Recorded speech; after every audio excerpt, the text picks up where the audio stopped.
The air in apartment 4B smelled of stale instant noodles and the metallic tang of unwashed laundry.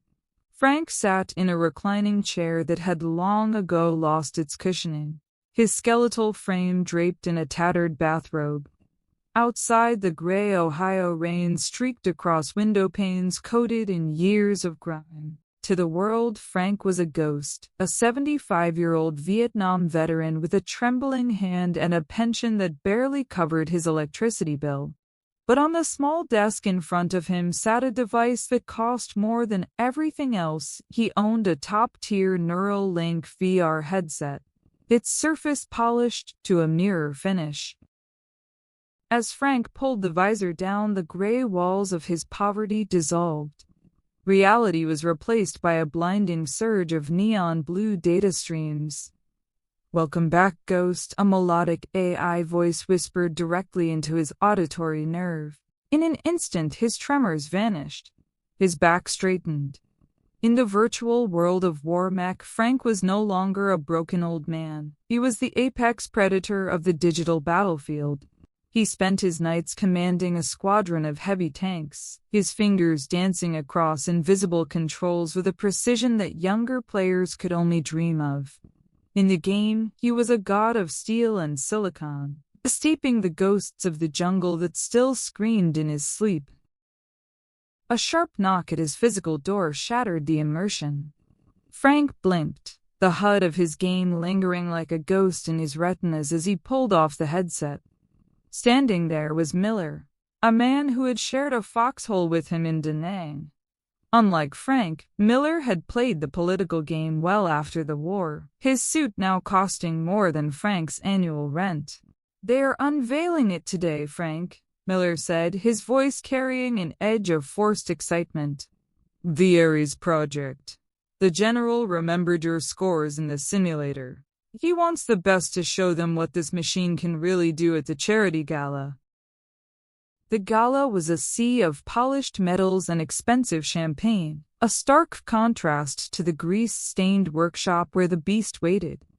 In the center of the hall, draped in a black silk veil, stood the Ares prototype.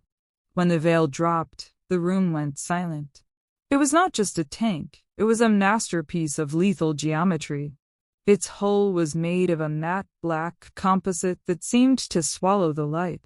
It featured a twin railgun turret and a swarm drone launch bay integrated into its rear. This was the pinnacle of 21st century warfare, an AI-integrated fortress designed to win wars without a single drop of American blood. Miller leaned in, gesturing toward the cockpit. "Go on, Ghost. Show the donors why the old guard is still the best." Frank climbed the cold rungs, the familiar smell of hydraulic fluid and ozone filling his lungs. As he slid into the pilot's seat, the Neuralink cables snaked out like silver serpents, latching onto the ports on his specialized helmet. "Ares Online," the tank's voice boomed deeper and more primal than his home system, synchronizing neural mapping. "Warning, unidentified solar flare detected. High energy amp surge incoming." The world suddenly turned white. A sound like 1,000 glass bells shattering echoed in Frank's skull. The high-tech cockpit buckled and warped, the digital displays bleeding into a chaotic kaleidoscope of red and green. Frank gasped, his lungs suddenly burning with a heat that did not belong in an air-conditioned gala. The hum of the electric motors was replaced by a distant, rhythmic thud, thud, thud, the unmistakable heartbeat of a Huey helicopter. The smell of expensive perfume was gone, replaced by the choking stench of rotting vegetation, damp earth, and sulfur. Frank opened his eyes. The high-tech HUD of the Ares tank was still flickering in front of him, glowing with a fierce ethereal blue. But through the reinforced quartz glass viewports, the polished floors of the gala were gone. In their place stood a wall of emerald green madness. Massive teak trees reached up like twisted fingers toward a sky thick with monsoon clouds. The humid heat hit the tank's hull like a physical blow. Next to him, Miller was slumped in the gunner's seat, coughing and clutching his head. Frank looked at the digital clock on the dashboard. It was ticking backward, the numbers spinning out of control before settling on a date that made his blood run cold. June 12, 1968. He was not in a game anymore. He was back in the nightmare, but this time he had brought a god of war with him. The jungle was not a place of silence. It was a symphony of predatory clicks and the heavy, wet rustle of hidden things. Frank felt the vibration of the Ares tank's engine, a low, melodic hum that stood in defiant opposition to the chaotic screeching of the tropical birds outside. Through the primary viewport, the emerald world of 1968 looked terrifyingly real. The humidity seemed to seep through the tank's composite armor, carrying the scent of rain-soaked ozone. Next to him, Miller was gasping, his eyes wide as he stared at the vintage M16 rifle leaning against the command console, a relic of the era they had supposedly left behind. Suddenly, the silence was shattered by the rhythmic chatter of AK-47 fire. A few hundred yards ahead, through a break in the dense foliage, Frank saw them, a squad of young American geese, their faces caked in mud and terror, pinned down in a shallow rice paddy. They were being torn apart by a hidden North Vietnamese machine gun nest. These were boys who had not yet seen their 20th birthdays, wielding weapons that jammed and wearing flak vests that offered little more than a prayer. Frank's heart hammered against his ribs. He knew this skirmish. He had lived it. This was the ambush at Hill 932, the day he had lost his youngest brother in arms. "Ghost, what are we doing?" Miller yelled, his voice cracking. "We shouldn't be here. This is a glitch. It has to be." Frank didn't answer. His hands, no longer trembling, gripped the hilt-style controllers of the Ares. "Ares, initiate swarm drone deployment," he commanded. From the rear of the matte black beast, 10 sleek, disc-shaped drones hissed into the air, disappearing into the canopy like silver hornets. Instantly, Frank's vision split. Holographic windows bloomed in the air before him, providing thermal feeds from above the trees. He saw the enemy positions as bright orange heat signatures, invisible to the naked eye but helpless against 21st century optics. It was like the game, yet infinitely more visceral. In Warmac, the enemies were just pixels. Here he could see the sweat on the brow of the enemy gunner through the drone's high-zoom lens. Frank felt a cold, surgical calm settle over him, the same focus that had made him a legend in the virtual world. He lined up the reticle. The tank's twin railguns hummed, a high-pitched whine of capacitors charging with enough energy to power a small city. "Target locked," the AI whispered. Frank pulled the trigger. There was no explosion of gunpowder, only a crack like lightning hitting a tree. A blue streak of ionized air sliced through the jungle, vaporizing the machine gun nest and the hillside behind it in a fraction of a second. The American squad in the mud froze. They looked toward the source of the sound, seeing only a black, angular shape lurking in the mist, a ghost made of iron. Frank didn't stop. He navigated the Ares through the dense teak trees as if they were blades of grass, the powerful electric motors providing silent, unstoppable torque. He launched a second volley of micro-missiles, each one guided by the drone's laser designators. They curved through the air, seeking out hidden bunkers with terrifying intelligence. One by one, the threats that had haunted Frank's nightmares for 60 years were erased by the touch of a button. As the smoke cleared, Frank brought the tank to a halt just yards away from the surviving GIS. He looked through the quartz glass at a young private who was staring back in disbelief. The boy's helmet was slightly too large for his head, and his eyes were wide with a mix of awe and primal fear. Frank felt a lump in his throat.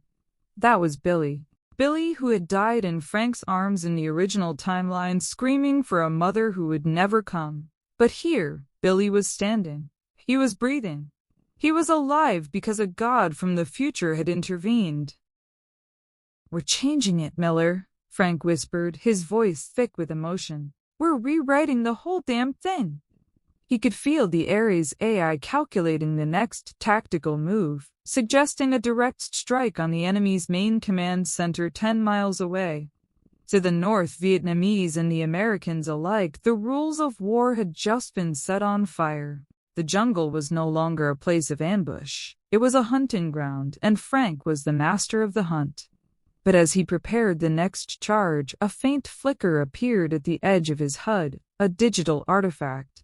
A brief moment where the jungle turned into green lines of code before snapping back to reality. Frank ignored it. He had a war to win and a debt to pay to the dead. The erased tank did not just move through the jungle. It erased the very concept of resistance. For 3 days, Frank and Miller spearheaded a march toward the enemy's central command that should have taken months. The North Vietnamese forces, terrified by the silent black phantom that struck from miles away with lightning and fire, began to retreat in disarray. To the American GIs who followed in the Ares' wake, Frank was no longer a man. He was a secular god, a harbinger of a peace they had never dared to imagine. Billy and his squad rode on the tank's hull, their faces clean of the dirt of despair, laughing as the ARES'll effortlessly navigated the treacherous terrain. Frank watched them through the sensors, feeling a warmth in his chest that the cold Ohio winters had long ago frozen solid. "We did it, Miller," Frank said, his voice a low rumble of satisfaction. "We saved them. We ended the nightmare before it could begin." But as they reached the edge of the Central Command complex, the world began to stutter. It started with the sound. The rhythmic thud of the Huey helicopters began to loop, repeating the same 3 seconds over and over like a scratched record. Frank looked up at the sky, expecting to see the monsoon clouds, but instead saw a jagged tier of pure white light. The emerald leaves of the teak trees flickered, momentarily turning into cascading waterfalls of emerald green binary code. Miller turned to Frank, his face half human and half pixelated. "Ghost, something is wrong." Miller's voice sounded metallic and distorted, as if coming through a broken radio. The ground is missing, Frank." Frank looked down at his own hands. They were no longer the steady, powerful hands of a pilot. They were translucent, flickering between the tanned skin of a soldier and the wrinkled, liver-spotted flesh of an old man. "Ares, status report," Frank shouted, but the tank's voice was no longer primal. This was cold, clinical, and increasingly familiar. "Warning, neural buffer saturation reached," the AI said, but its voice was now shifting into a woman's calm, professional tone. "Simulation objective achieved. Veteran 109. Transition to wakefulness initiated." "No!" Frank screamed, reaching out to grab Billy's hand as the young soldier began to dissolve into a cloud of glowing dust. "Not again. I just got them back." But the jungle was already gone. The humidity vanished, replaced by the sterile, recycled air of a pressurized room. The brilliant blue of the railgun fire faded into the harsh, fluorescent hum of a ceiling light. Frank opened his eyes. He wasn't in a tank, and he wasn't in Vietnam. He was lying in a high-tech medical pod in a facility that looked like a cross between a spaceship and a cathedral. Dozens of thin, silver needles were retracting from his temples, and a heavy VR crown was being lifted from his head by a robotic arm. A woman in a crisp white lab coat, her name tag reading Dr. ARES, stood over him with a digital tablet. "Welcome back, Sergeant," she said softly. Her voice was the exact match for the Ares tank's AI. The transition is always a bit jarring. Take a deep breath. Frank's heart felt like a lead weight in his hollow chest. "Where is Billy? Where is the tank?" The doctor gave him a look of profound, professional pity. "It was a successful session, Frank. The Mercy Project was designed to give veterans like you the closure you deserve.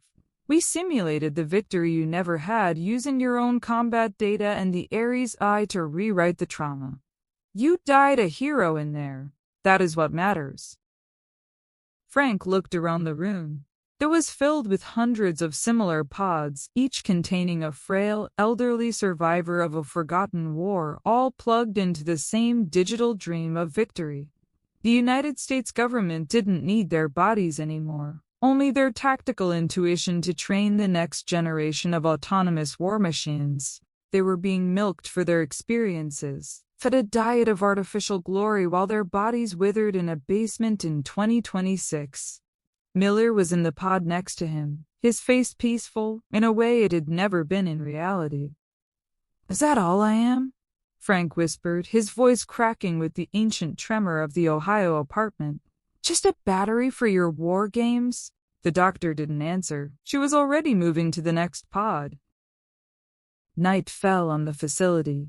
Frank lay in the darkness, the silence of the hospital even more terrifying than the roar of the jungle. He felt the phantom weight of the Ares tank around him, the ghost of a power he had never truly possessed.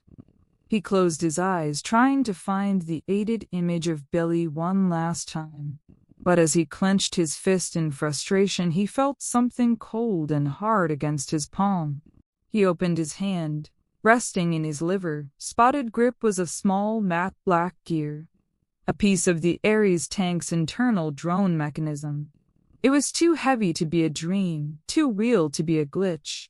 The metal was warm, vibrating with a faint blue electrical hum that matched the heartbeat of the god of war. A slow, terrifying smile spread across Frank's face in the dark. The simulation hadn't just rewritten his past. It had brought a piece of the future back with him, and the Iron Ghost was far from finished.